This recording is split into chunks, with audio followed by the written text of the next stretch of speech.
¿Tener tatuajes en la piel te convierte inmediatamente en un delincuente? Probablemente la respuesta inmediata sea que no.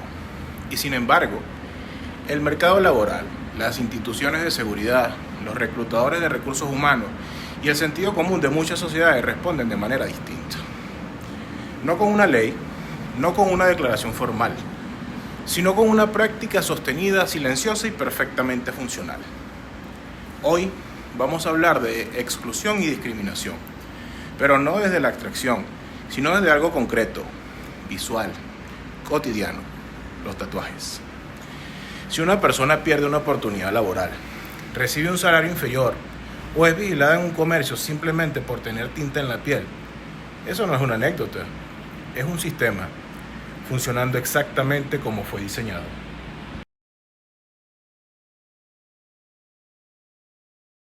Empecemos por el fundamento material.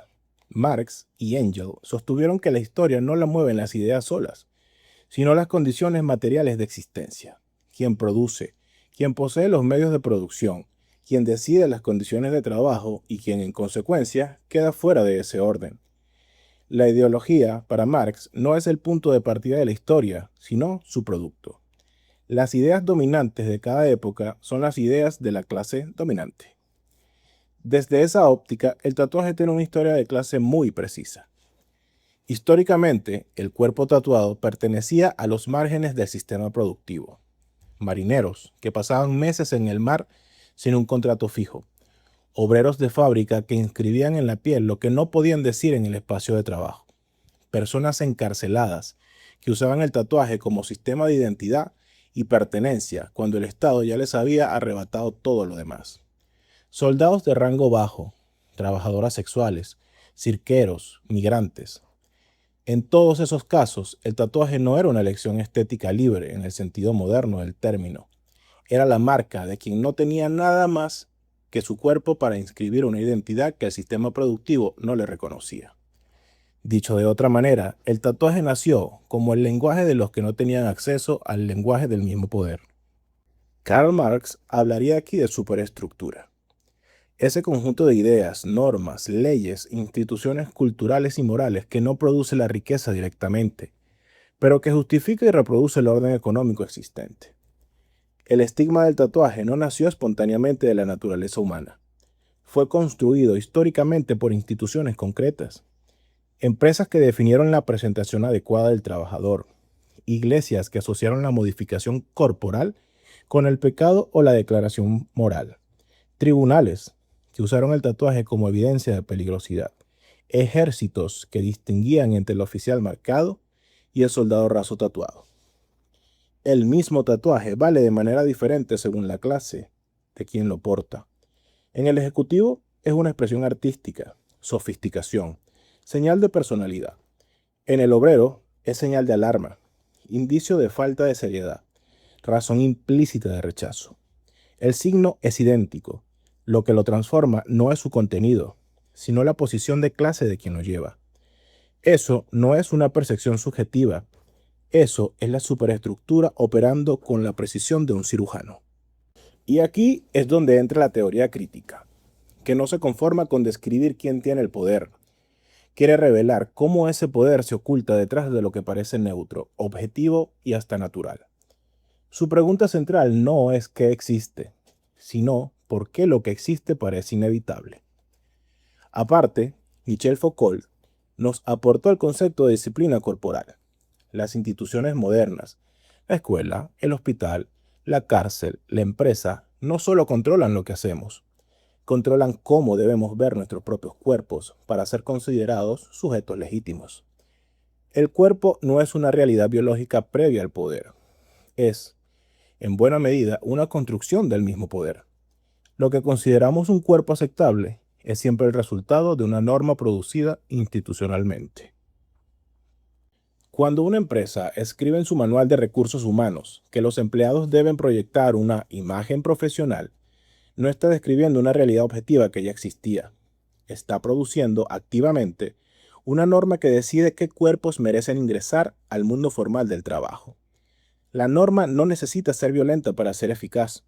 Opera por exclusión silenciosa, por el currículo que no recibe respuesta, por la entrevista que no se agenda, por la mirada que recorre el cuello o el brazo antes de leer la hoja de vida o el currículum. No hay una ley que diga que los tatuados no pueden trabajar, pero el mercado laboral lo hace funcionar igual, y esa ausencia de ley explícita no es un defecto del sistema, es su mayor fortaleza. Ahora, pasemos a hechos empíricos, porque esta no es solo una discusión teórica. Estudios con currículos idénticos, misma formación académica, misma experiencia laboral, mismas referencias con la única variable de mencionar tatuajes visibles, mostraron que las personas con tatuajes recibieron entre 25 y 40% menos de convocatorias a entrevistas en sectores de finanza, derecho y salud, en el Reino Unido y también en Estados Unidos. Todo esto según investigaciones de Andrew Timing, publicadas en el año 2017 en la revista Human Relations.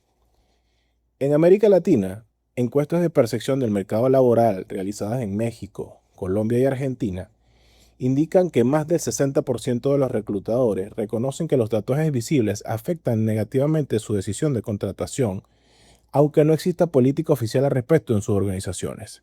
La norma no escrita es muchas veces más efectiva que la que sí está escrita. Lo revelador de estos datos, desde ambas perspectivas teóricas, es que nadie necesita declarar abiertamente que no contrata personas tatuadas. El sistema opera por omisión, por una mirada sostenida, medio segundo de más, por un silencio tras revisar la solicitud, y ese silencio tiene consecuencias materiales reales y medibles. Nancy Fraser conceptualizó esto como injusticia bidimensional. Hay una pérdida económica concreta, menos empleo, salarios inferiores, exclusión de ciertos sectores del mercado formal. En la actualidad, el tatuaje se ha desplazado culturalmente hacia los sectores medios y altos. Hoy lo portan médicos, abogados, artistas reconocidos y atletas de élite. ¿No sugiere eso que el estigma ha disminuido o desaparecido? No todos los tatuajes son equivalentes en cuanto a su contenido. Hay símbolos que expresan afiliación criminal explícita, contenidos supremacistas o asociaciones directas con organizaciones violentas. Ese factor introduce variables que ni el materialismo histórico ni la teoría crítica pueden ignorar en nombre de la coherencia teórica. El análisis estructural de clases explica los mecanismos de exclusión, pero no puede reemplazar el análisis de contenido concreto del símbolo. Ambas dimensiones deben coexistir en cualquier aproximación criminológicamente rigurosa. Cerremos con la idea que articula todo lo anterior. El materialismo histórico nos enseñó que las relaciones de producción no son naturales ni neutras. Las ideas sobre quién merece trabajar, reconocimiento y salario no caen del cielo, son el producto histórico de una relación de clases que necesita reproducirse y que para reproducirse necesita que su propia lógica parezca sentido común. Por su parte, la teoría crítica nos enseñó que el poder más efectivo es el que no necesita declararse. Opera en el manual de imagen corporativa, en la pausa del reclutador antes de marcar no seleccionado, en la mirada del guardia de seguridad que sigue a alguien por toda la tienda. Ese poder no necesita intención consciente para producir daño, y esa es, precisamente, su mayor eficacia. El caso del tatuaje nos muestra algo que va mucho más allá de la tinta en la piel. Cualquier marca corporal que se desvíe de la norma del cuerpo burgués aceptable puede convertirse en un mecanismo de exclusión socioeconómica con consecuencias reales, documentadas y medibles. No necesita una ley de discriminación explícita para existir. No necesita intención consciente para dañar. No necesita que nadie lo declare para poder funcionar. La discriminación más difícil de combatir es y siempre será la que se disfraza de normalidad. Muchísimas gracias.